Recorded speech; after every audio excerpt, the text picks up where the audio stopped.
Setiap insan pasti pernah berdoa. Di dalam diam, di dalam tangis, di dalam sujud. Atau bahkan di dalam keluh kesah. Kita selalu panjatkan harapan kepada Allah Subhanahu wa Ta'ala. Tetapi di balik setiap doa, ada satu pertanyaan besar. Apakah Allah Subhanahu wa Ta'ala akan selalu mengabulkan ucapan dari doa kita?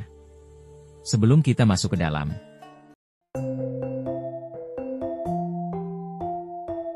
Assalamualaikum warahmatullahi wabarakatuh. Selamat datang di channel Aris Panji. Terima kasih telah sedikit meluangkan sebentar dan mengucapkan sholawat Nabi. Semoga setiap video yang kami bagikan bisa menjadi amal jariah untuk kita semua. Jangan lupa memohon ampunan kepada Allah Subhanahu wa Ta'ala yang telah memberikan kesehatan dan kenikmatan, dan ucapkan syukur alhamdulillahirobbil alamin. Sholawat serta salam terhadap junjungan kita Nabi besar Muhammad Sallallahu Alaihi Wasallam. Yuk lanjut. Hari ini, kita akan membahas 3 tanda bahwa ucapanmu, doamu, dan harapanmu sedang atau akan dikabulkan oleh Allah Subhanahu wa Ta'ala. Tanda-tanda ini bukan berdasarkan nafsu manusia, tetapi berdasarkan petunjuk dari ayat suci Al-Quran, hadis, dan pengalaman para ulama. Saudaraku Aris Panji yang dirahmati Allah Subhanahu wa Ta'ala. Tahukah Anda bahwa setiap ucapan yang keluar dari lisan kita bukanlah hal yang sepele? Di dalam Islam, ucapan itu adalah doa. Kalimat yang kita lontarkan, entah dalam keadaan sadar atau tidak. Dari segi marah, bercanda, atau bahkan sekadar refleks, itu dapat menjadi sebab datangnya kebaikan, atau justru musibah. Lisan manusia adalah pedang yang paling tajam. Ia bisa menyelamatkan, tetapi juga bisa mencelakakan. Ia bisa mengangkat derajat, tetapi juga bisa menjerumuskan ke dalam jurang kehinaan. Bahkan di dalam hadis, Rasulullah Shallallahu Alaihi Wasallam bersabda, sesungguhnya seseorang mengucapkan satu kata yang diridau oleh Allah, padahal ia menganggapnya remeh. Maka Allah Subhanahu wa Ta'ala mengangkat derajatnya. Dan sesungguhnya seseorang yang mengucapkan satu kata yang dimurkai oleh Allah, padahal ia tidak menganggapnya benar, maka ia akan dilemparkan ke dalam neraka sejauh antara timur dan barat. HR Bukhari Muslim. Begitu besar dampak sebuah ucapan. Di dalam kehidupan sehari-hari, betapa sering kita melihat orang-orang yang hidupnya tenang, damai, yang diberi keberkahan di dalam rezeki, keluarga, dan urusan lainnya. Salah satu sebab yang bisa jadi ucapan atau karena ia terbiasa mengucapkan hal yang baik-baik. Coba perhatikan, orang yang setiap pagi mengucapkan bismillah sebelum melakukan aktivitas. Orang yang senantiasa mengucapkan alhamdulillahirobbil alamin di dalam segala kondisi. Orang yang tidak pernah putus dengan menyebut bismillahirrohmanirrohim, alhamdulillahirobbil alamin, insya Allah dan subhanallah. Ucapan-ucapan itu secara tidak langsung mengandung doa. Itu semua adalah pengakuan kita kepada Allah Subhanahu wa Ta'ala. Dan Allah Maha mendengar. Bahkan ucapan itu bisa menjadi sebab datangnya pertolongan dari arah yang tak disangka-sangka. Di sisi lain, banyak orang tak sadar bahwa ucapan buruk pun bisa menjadi doa. Ketika seseorang berkata, aku ini memang selalu apes terus dan hidupku selalu sial. Kayaknya aku bakal gagal di usahaku ini, aku pasti gak mampu. Tanpa sadar, dia sedang mendoakan dirinya sendiri dengan hal yang buruk. Padahal Allah Subhanahu wa Ta'ala berfirman di dalam hadis qudsi, aku sesuai dengan persangkaan hambaku kepadaku, maka hendaklah ia berpersangka kepadaku dengan baik. Kata-kata negatif bukan hanya menunjukkan pesimisme, tetapi juga mencerminkan kurangnya keyakinan kepada kekuasaan Allah Subhanahu wa Ta'ala. Lalu bagaimana Allah Subhanahu wa Ta'ala akan mengabulkan doa orang yang tak yakin? Ingatlah, lisan adalah cerminan hati. Kalau yang keluar dari mulut selalu keluhan, pesimisme, dan kekhawatiran, maka hati itu sedang menjauh dari keimanan. Dan lebih mengkhawatirkan lagi, kata-kata buruk itu bisa menjadi kenyataan karena Allah Subhanahu wa Ta'ala Maha mendengar. Saudaraku Aris Panji yang dirahmati Allah Subhanahu wa Ta'ala. Seringkali orang merasa bebas berkata apa saja karena ucapan tidak terlihat, tak seperti perbuatan.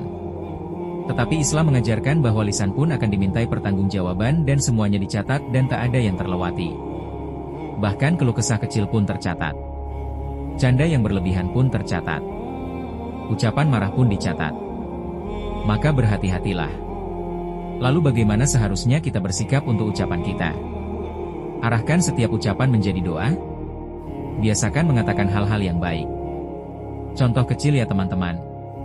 Ketika anak melakukan kesalahan, janganlah langsung berkata, dasar anak nakal. Tetapi katakan, "Nak, kamu anak yang pintar, ayo perbaiki lagi ya." Ketika ada musibah, jangan berkata, "Sial banget hidupku." Tapi katakan, "Masya Allah, ini ujian darimu ya Rob." Pasti di balik semua itu ada hikmahnya. Dan ketika teman bercerita tentang kesulitannya, jangan berkata, "Wah, kamu berat banget hidupnya." Tapi katakan, "Insya Allah kamu kuat." Allah Subhanahu wa Ta'ala tidak akan membebani di luar kemampuanmu. Ucapan seperti ini bukan hanya mengubah suasana, tapi mengubah nasib. Di dalam Islam, ucapan bukan hanya kata-kata. Ia adalah doa. Ia adalah cerminan hati. Ia adalah takdir yang sedang dijemput. Maka berhati-hatilah di dalam berkata. Jadikanlah lisanmu sebagai sarana untuk mendekat kepada Allah Subhanahu wa Ta'ala. Bukan malah menjauhkan dirimu dari rahmat-Nya. Berkata baik itu tidak akan sulit, tetapi dampaknya luar biasa. Maka mari kita mulai dari sekarang. Ucapkanlah doa yang indah, meski belum terjadi. Kata-kata harapan, meski hati masih lemah. Sallallahu ala Muhammad. Kalimat rasa syukur, meski hidup belum sempurna. Lalu apa tanda jika ucapan atau doamu akan dikabulkan oleh Allah Subhanahu wa Ta'ala? Tanda yang pertama, hatimu bergetar saat menyebut nama Allah.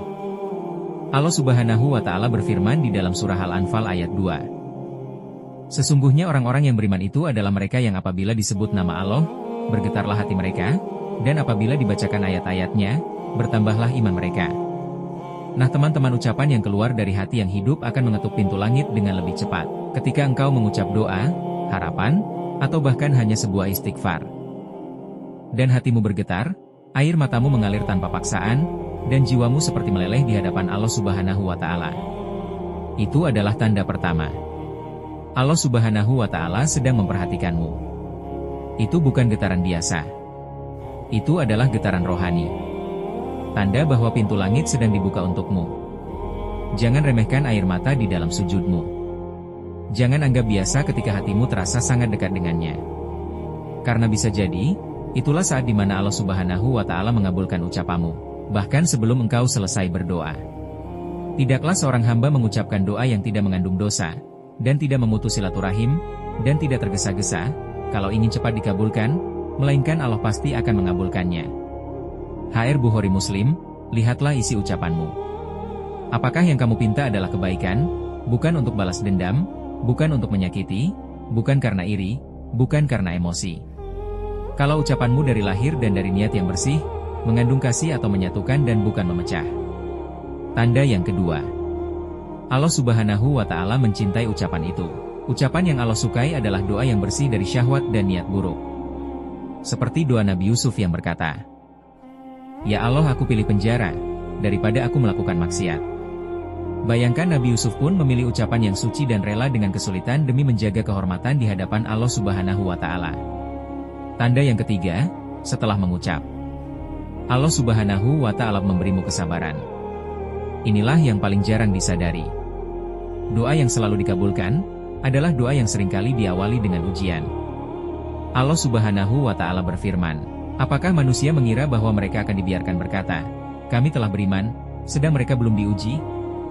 Doa, kamu meminta rezeki, Allah Subhanahu wa Ta'ala justru membuatmu kehilangan satu pekerjaan, agar kamu menemukan pekerjaan yang lebih baik.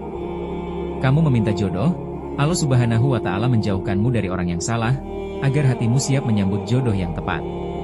Kamu meminta kesembuhan, Allah Subhanahu wa Ta'ala menguatkan jiwamu dulu. Karena tubuh yang sembuh tanpa jiwa yang kuat, hanyalah sia-sia.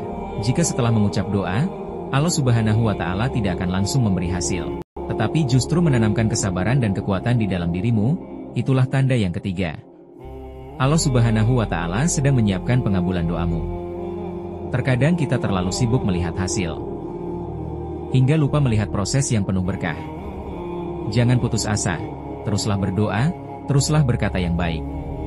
Karena bisa jadi, malam ini adalah malam di mana ucapanmu didengar langsung oleh Allah Subhanahu wa Ta'ala yang Maha Tinggi. Ucapkan dengan hati, ucapkan dengan niat yang bersih, ucapkan dengan sabar. Karena Allah Subhanahu wa Ta'ala tidak pernah tidur, Dia Maha mendengar, dan tidak ada doa yang sia-sia jika disampaikan dengan keyakinan. Maka dari itu berdoalah kepadaku, niscaya aku kabulkan untukmu.